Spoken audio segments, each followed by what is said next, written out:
Син галимме, әллә мөгаллимме? Язучымы, әллә яучымы?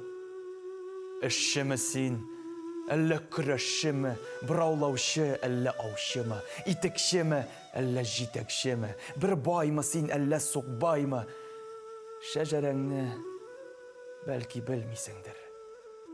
Беләсеңдер мәгәр Тукайны.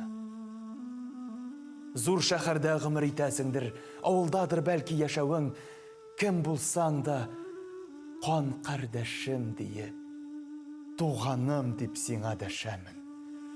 Кан кардәшем минем, туганкаем, милләттәшем, газиз татарым. Татар иле синең ватаның ул. Татар иле минем ватаным. Минеке дә, синеке дә. Димәк ул безнеке, барыбызныкы. Татар иле безнең мирас бит ул. Безнең мирас бары безнеке.